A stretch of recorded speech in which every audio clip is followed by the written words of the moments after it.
The video depicts many guys attempting to illegally transport guns from China to South Korea. At the same time, the Chinese state government has sent a female espionage agent called Ling Ling to investigate the firearms smuggling issue. The chief of China's intelligence organization picked her because she is the only Chinese secret operative who has spent a significant amount of time in South Korea. The action shifts to South Korea, where Ling Ling meets her commander, Agent Chao, who brings her some money and a phony identity to utilize throughout the operation. Ling Ling will alter her identity to Yudahi and collaborate with a male intelligence operative from South Korea called Shin Ki-ru on this mission. After reaching an agreement with Captain Chao, Shin proceeded straight to an apartment to rent a room that would serve as the investigation's headquarters. He hires a room from Woo Soo-han, a South Korean freelance investigator. Woo Soo-han is obliged to rent his flat since he needs a large sum of money to pay for his housing and living expenses. Shin goes to his apartment after agreeing on a rental amount with him to collect the money that would be given to Soo-han. However, on his way to his apartment, Shin is involved in a terrible vehicle accident while attempting to rescue a baby in a stroller. Shin first saves the infant from a speeding automobile. However, before he could pull over to the side of the road, a huge vehicle lost control and collided with him, hurling him violently. Because he seldom speaks with his family, none of his relatives know where he is being treated since that event. Meanwhile, Captain Chao instructs Yudahi to go to an apartment and meet Shin.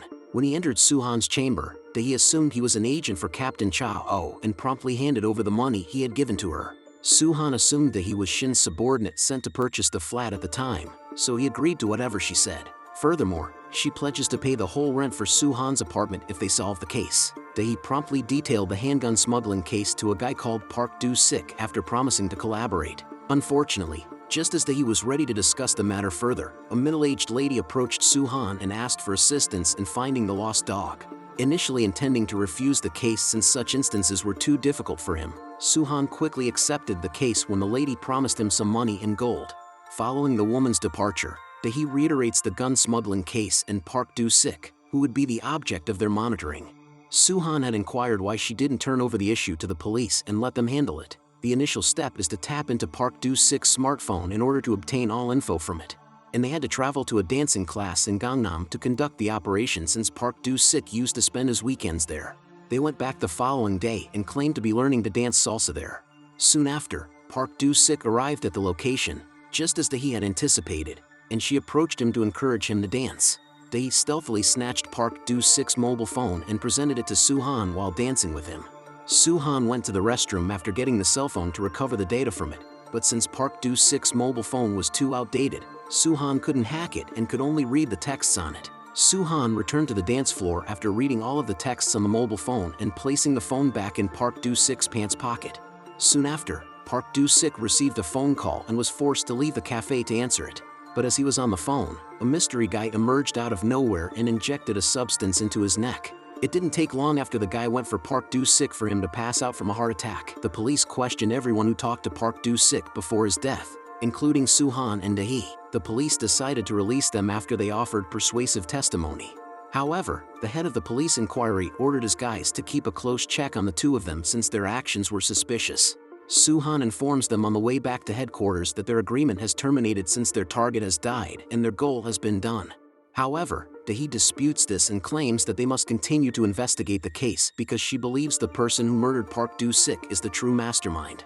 Soo-han then admits that he seldom examines such complicated situations, casting doubt on his ability. Soo-han informs about the contents of the message on Park Do-sik's smartphone that he had previously seen since Dahi insists on solving this case.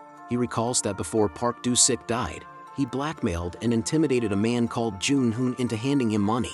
Before returning to the inn, Dahi calls Captain Chao, stating that the agent assigned to be her companion suddenly seems to be inept. Captain Chao, who is unaware of her misinterpretation, responds that Shin often acts to be foolish in order for others to believe he is an agent.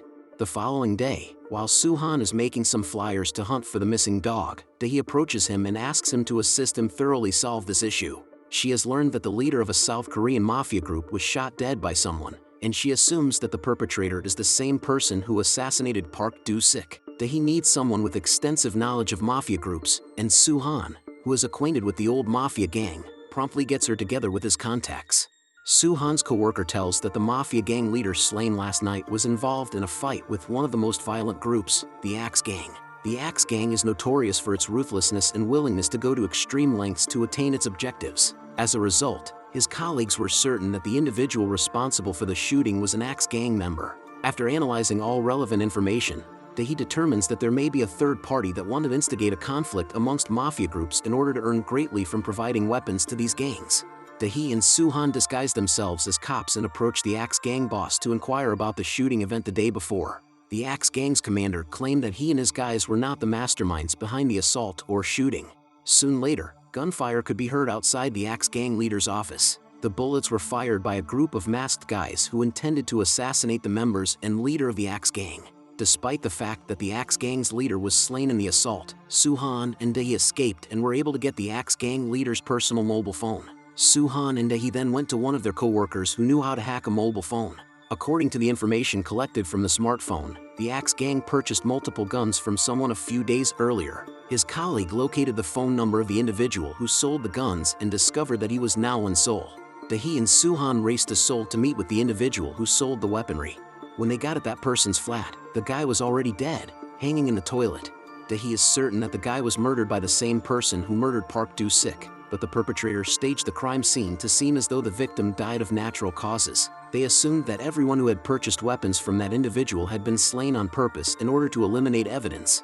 Fortunately, they discover that the illicit guns trader has links to Jun Hoon, the director of a huge corporation. Dahi and Suhan want to spy on Jun in order to learn more about his role in this crime. They're heading to a hotel for Jun's meeting tomorrow night. Dahi plans to employ seduction methods by dressing up wonderfully to approach Jun, but Suhan believes she won't be able to do so since she's not seductive enough. Dahi first dismisses Suhan's concerns and believes she can charm Jun, but when she sees a gorgeous lady in front of her, she believes she will fail. They decided to try a different approach and put a bug in Jun's pants tomorrow night. Unbeknownst to them, the gorgeous lady they had previously met was a spy from a South Korean intelligence outfit dispatched to keep an eye on them. Soon after, Suhan visited the widow and children of an intelligence colleague who had perished on the operation in which he had participated. He is very sad for his colleague's wife and kid, since his teammate died when he inadvertently left him alone on a mission. His colleague's widow urges Suhan not to see her son Do-ho too often because she fears he would be surprised when he learns of his father's death. Suhan had time before leaving to inquire about Do-ho's health status. The following day, Dahi and Suhan arrive dressed as lovers for the meeting Jun will attend. Dahi rushes up to him and claims to know him while inserting a bug beneath his collar. A few seconds later, numerous Axe Gang members arrive to Director Jun's office to beat him since they believed Jun was the mastermind behind the Axe Gang's assault some time before. However, he quickly disputed this, claiming that the perpetrators of the assault were most likely members of the Axe Gang's rival organization, the Gambok Gang. Jun's ruse turned revealed to be nothing more than a ruse to get the Axe Gang to acquire gun supplies from him. Dahi and Suhan were able to listen in on his discussions thanks to the wiretapping device they had earlier placed to the director's shirt. Unfortunately, one of Jun's guys, who had previously battled with Suhan in the Axe Gang assault event the day before, recognized them and revealed their disguises. Jun pledges to free them provided Suhan follows his directions.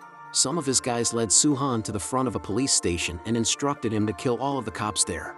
Suhan, on the other hand, refuses to do so since his colleague's wife works as a police officer at the workplace. He instantly snatched the revolver belonging to Jun's guys and shot two of Jun's men, allowing him to flee the scene. Do-ho's mother, who observed the gunshot, immediately reported it to the headquarters, and the individual in the automobile was caught. Meanwhile, Suhan goes to Jun's hotel to rescue Dahi, but by the time he arrives, Dahi has already been transferred elsewhere. As he prepares to hunt for her, he is surrounded by special forces and brought to a police station for questioning.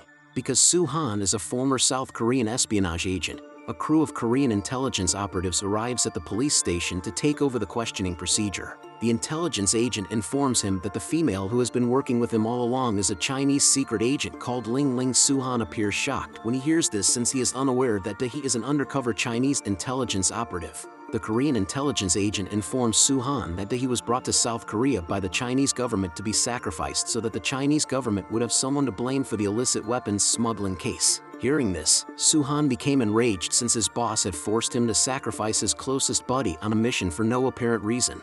He aims to flee the police station and go to visit Dahi in order to rescue her. Suhan takes advantage of an off-guard police officer and holds him hostage in order to escape the police station securely. While on the road, he calls a hacker buddy to trace Dahi's whereabouts using her mobile phone number.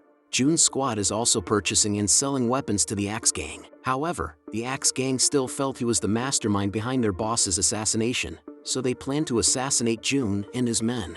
However, Jun persuades them that he is not responsible for the assault and instead accuses Su-han of being the mastermind behind the assassination of the Axe Gang boss. He even informs the Axe Gang where Dae-hee and Su-han are, allowing the Axe Gang to immediately assassinate them. The whole Axe group headed to the spot. Fortunately, they were able to overcome the Axe Gang members using their combat talents and techniques. They beat all of Jun's guys who were assisting the Axe Gang. As a consequence, they were able to apprehend Jun and turn him over to authorities for illegal weapon smuggling and planned murder. Su-han went to the hospital a few days after the mission finished to pay for Duho's operating costs without alerting his colleague's wife. Following that, Su-han met with his employer and Captain Chao to discuss another mission he would be in charge of. Su-han did not anticipate working with Dae-hee again in this case, who turns out to be a subordinate of Captain Chao, his higher colleague. Su-han and Dae-hee must locate the lady who came to his headquarters to seek for aid in locating the lost dog. It turns out that the lady is an informant, and the gold she earlier promised Shin holds crucial information. However, since Shin is now in the hospital and has amnesia, Su-han and Dae-hee are tasked with taking over the investigation. Furthermore, since he had sold the gold to the gold market, they had to restart the gold-seeking expedition from the beginning. The film concludes with a scenario in which Su-han and Dae-hee are set to travel for Russia, disguised as lovers, to obtain vital information from their new mission. The film concludes. The lesson from this video is to never judge someone based on their look or impression, since it might all be a disguise or a deception.